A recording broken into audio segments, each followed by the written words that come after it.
Bismillahirrahmanirrahim. Assalamualaikum warahmatullahi wabarakatuh. Bagaimana kabarnya kalian hari ini? Semoga sehat ya dan tetap semangat. Hari ini kita sudah memasuki minggu kedua. Materinya lanjutan dari minggu lalu. Hari ini materi tentang jaringan tumbuhan dan jaringan hewan. Materi sebelumnya ada yang ingat kita belajar tentang apa? Ya, kita sudah mempelajari tentang sel. Apa itu sel? Apa saja organel-organel yang terdapat di dalam sel? Nah, seperti yang kita tahu bahwa sel akan berkembang menjadi sebuah jaringan. Jaringan merupakan kumpulan dari sel-sel yang sejenis atau memiliki sifat dan fungsi yang sama. Oke, kita lanjut. Nah, di sini ada definisinya ya, sama seperti yang tadi saya sudah bilang. Sekumpulan sel yang mempunyai bentuk dan fungsi yang sama disebut dengan jaringan. Nah, jadi jaringan itu jaringan pada tumbuhan dan hewan berbeda-beda ya. Kita akan membahas tentang jaringan pada tumbuhan dulu nih. Jadi berdasarkan kemampuan sel dalam membelah, jaringan tumbuhan dibedakan menjadi dua, jaringan meristem dan jaringan permanen. Apa sih jaringan meristem dan apa sih jaringan permanen itu? Pasti asing ya?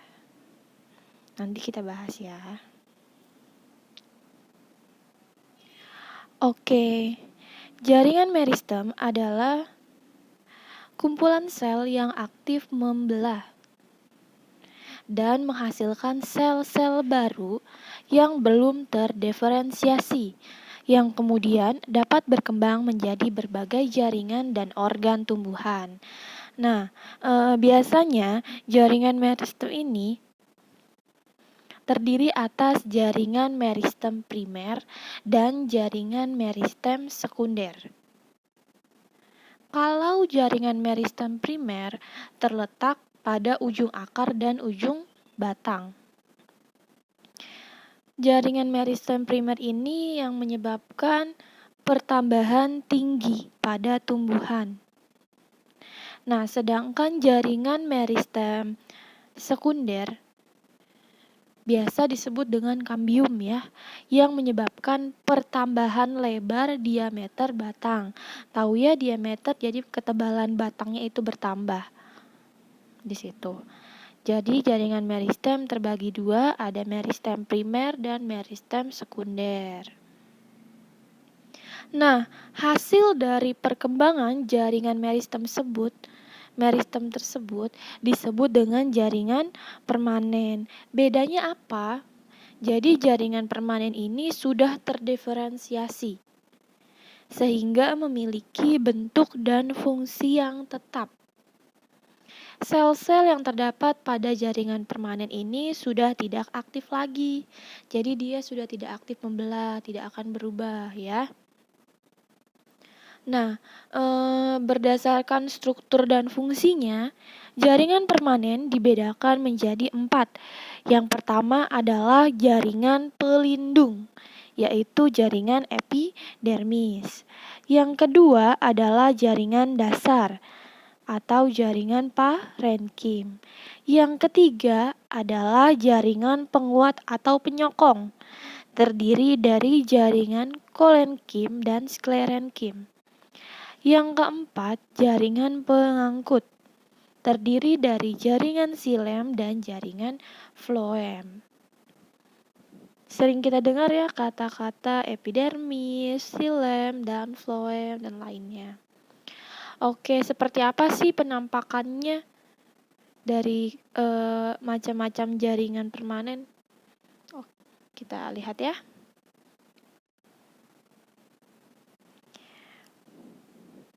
Ya. Oke, ini jaringan tumbuhan. Yang tadi ada jaringan epidermis. Masuknya di jaringan pelindung. Epidermis merupakan jaringan paling luar tubuh tumbuhan.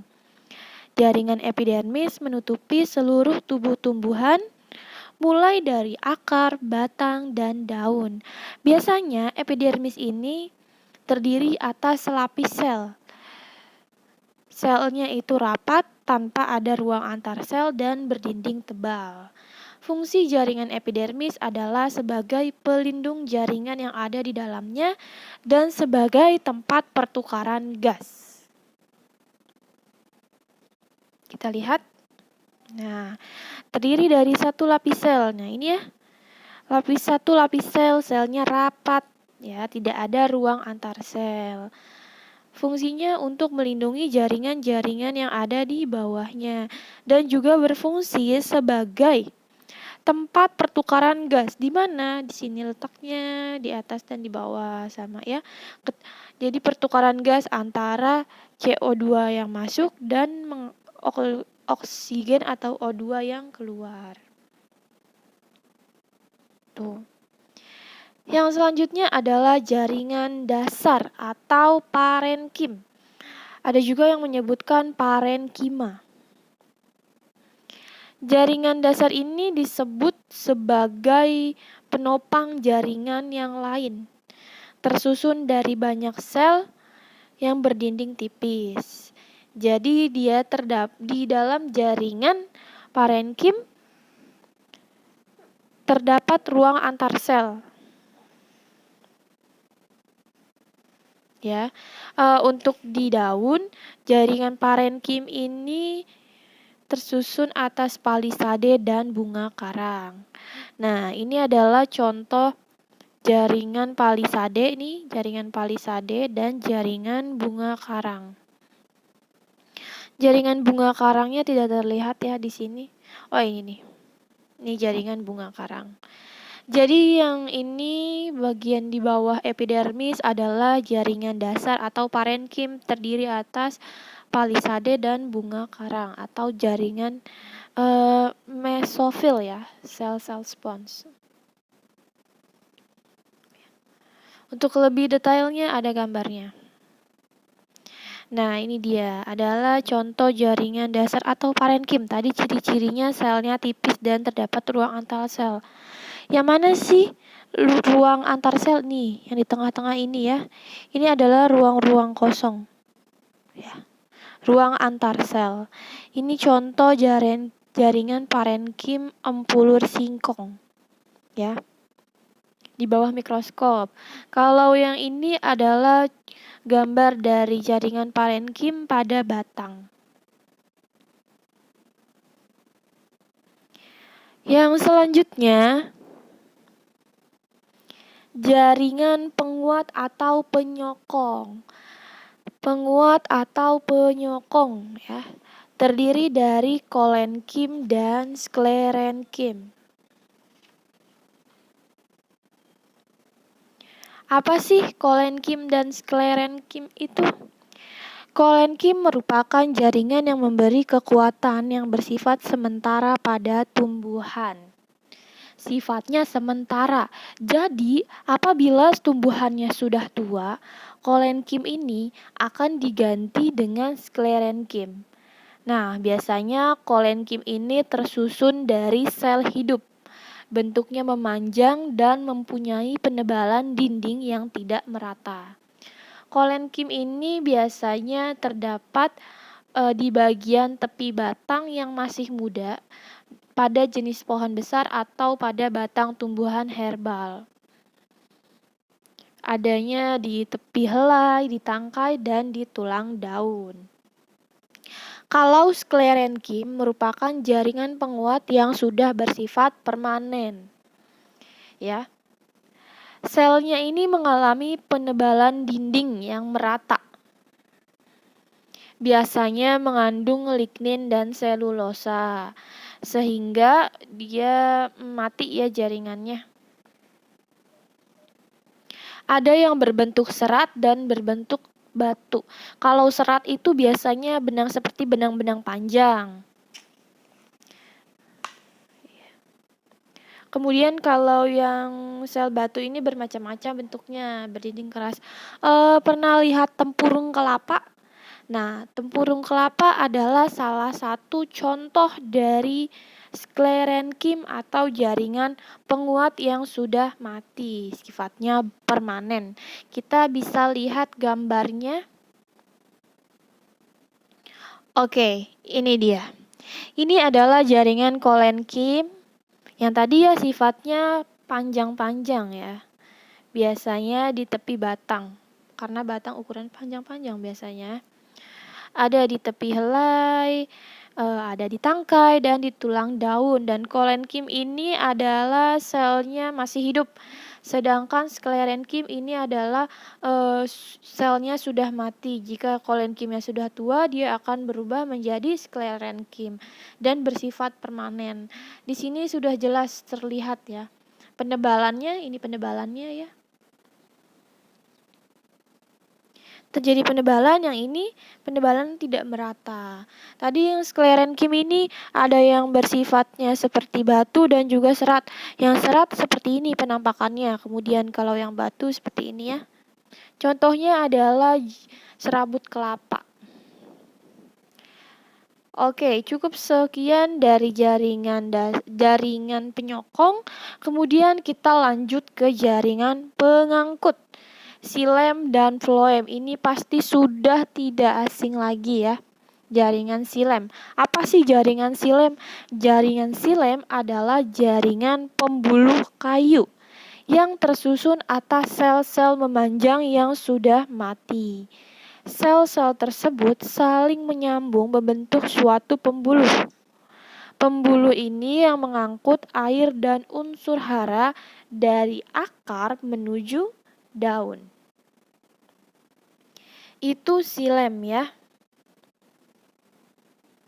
Kalau floem apa? Floem itu merupakan jaringan pembuluh tapis, terdiri atas sel-sel hidup berdinding tipis. Fungsinya untuk mengedarkan hasil fotosintesis dari daun ke seluruh tubuh tumbuhan. Kita lihat gambarnya ya. Gambar silem dan floem. Oke, di sini sudah ada gambarnya. Nih, jaringan silem. Silem ini biasanya silem di dalam ya. Silem dalam. Kalau floem ini ada di bagian luar. Ini silem yang mengangkat air dan unsur hara dari akar ke atas tanaman atau ke batang tanaman. Kalau floem fungsinya apa? Mengumpulkan atau menghasilkan fotosintesis untuk diedarkan ke seluruh tubuh ya. Ini adalah contoh jaringan pengangkut pada batang tumbuhan atau tanaman. Ya. Oke, kita lanjut. Fungsinya apa? Nanti kalian bisa baca ya. Kurang lebih sama seperti yang tadi sudah dijabarkan. Kita lanjutkan ke jaringan hewan. Jaringan hewan. Bentuknya beragam, ukuran selnya juga beragam. Seperti yang tadi dijelaskan, sama seperti jaringan tumbuhan, kumpulan sel yang sama akan membentuk suatu jaringan juga berlaku pada jaringan hewan. Biasanya jaringan hewan dan jaringan manusia ini sama ya. Terdiri dari jaringan epitel, jaringan otot, jaringan saraf, dan juga jaringan penyokong. Ya. Jaringan epitel. Fungsinya sebagai pelindung tubuh atau organ, sebagai pelapis saluran kelenjar, sebagai penerima rangsangan. Jaringan epitel ini sangat macam-macam bentuknya. Bisa kita lihat. Nah, ini ya. Ada epitelium silindris semu berlapis, epitelium pipih berlapis, epitelium kubus selapis, ada epitelium pipih selapis. Nah, ini juga letaknya di masing-masing organ ya, berbeda-beda. Jadi setiap organ yang kita punya, baik manusia maupun hewan, itu memiliki jaringan pelapis atau epitelium yang berbeda-beda. Tentunya fungsinya juga berbeda-beda, tetapi tujuannya sama, yaitu untuk melindungi organ tersebut ya.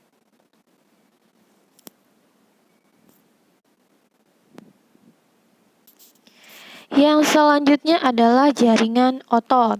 Jaringan otot terbagi menjadi 3, ada otot polos, otot jantung, dan otot lurik. Langsung saja kita lihat gambarnya. Nah, ini dia. Jadi otot lurik letaknya di mana? Di sini nih, otot lurik, daging ya, biasa kita sebut daging. Penampakannya seperti apa? Ini dia. Otot polos ya, strukturnya. Kemudian otot jantung letaknya di mana? Jelas adanya di jantung. Oh maaf, yang tadi otot lurik ini penampakannya. Otot jantung, nah ini untuk perbesarannya. Kemudian otot polos biasanya ada di organ-organ pencernaan. Penampakannya seperti ini. Fungsinya apa? Banyak fungsinya, macam-macam dan berbeda-beda. Yang selanjutnya adalah jaringan saraf. Tersusun atas sel-sel saraf atau neuron yang berfungsi menerima dan mengirim rangsangan. Jaringan saraf itu letaknya di mana sih? Di seluruh tubuh. Pusatnya di mana? Di otak dan sumsum tulang belakang. Kita lihat ya, gambar atau struktur jaringan saraf. Nah, seperti ini. Bagian-bagiannya ada dendrit, ini badan sel, ada akson, selubung mielin yang melindungi, dan sinapsis. Selanjutnya adalah jaringan penyokong. Jaringan penyokong ini macam-macam, terdiri atas jaringan ikat, jaringan tulang rawan, jaringan tulang, jadi ada tulang rawan, ada tulang, jaringan darah, dan limfa. Langsung saja kita lihat gambarnya, ini dia. Yang pertama ada jaringan ikat atau ligamen ya. Jaringan ikat fungsinya mengikat jaringan lain agar tetap pada tempatnya. Contohnya adalah tendon atau otot yang menghubungkan otot dengan tulang, dan ligamen menghubungkan tulang dengan tulang ya, yang kita sebut daging, ini jaringan ikat. Selanjutnya adalah jaringan tulang rawan ya. Di sini tulang rawan letaknya di mana nih? Di dalam tempurung lutut ya. Tersusun dari sel-sel tulang rawan. Jaringan ini melindungi alat tubuh yang lemah seperti daun telinga, tulang daun telinga, tulang hidung, tulang keras pada persendian. Kemudian jaringan tulang keras atau tulang nih ya. Di gambarnya letaknya di mana sih? Di tulang. Tersusun dari sel-sel tulang yang bersifat keras dan kaku. Biasanya mengandung banyak zat kapur seperti kalsium, kalsium karbonat, dan kalsium fosfat. Misalnya di tulang lengan, tulang dada, betis, tulang belakang ya. Selanjutnya adalah jaringan darah. Ada sel darah putih, sel darah merah, dan plasma darah. Fungsinya untuk mengangkut oksigen, karbon dioksida, mengedarkan sari-sari makanan, mengedarkan zat sisa, dan hormon. Selanjutnya limfa ya. Limfa di sini. Jaringan ini berfungsi untuk mengangkut lemak sebagai pertahanan tubuh. Oke, itu adalah jaringan-jaringan pada hewan dan manusia. Ini fungsi-fungsinya ya. Sama seperti yang tadi dijelaskan. Sampai di sini semoga paham. Nah, ini ada tugasnya. Lengkapilah bagian-bagian pada gambar jaringan saraf berikut. Ada nomor 1, 2, 3, 4, sampai 8. Kalian sebutin nih bagian-bagiannya. Nomor 1 apa ya nama bagiannya sampai 8. Kemudian yang nomor 2 ada gambar jaringan otot. Ada otot polos, otot lurik, dan otot jantung. Kalian diminta untuk memberikan perbedaan ciri-ciri. Jadi otot polos ciri-cirinya apa, letaknya di mana? Otot lurik ciri-cirinya apa, letaknya di mana? Otot jantung sama. Ciri-cirinya apa dan letaknya di mana kalian jabarkan. Tugasnya hanya 2 ya. Dikerjakan di buku tulis. Oke, selanjutnya kita akan belajar tentang organ dan sistem organ di pertemuan yang selanjutnya. Kurang lebihnya mohon maaf. Semoga kalian paham. Jika ada yang belum paham boleh ditanyakan langsung. Saya tutup. Wassalamualaikum warahmatullahi wabarakatuh.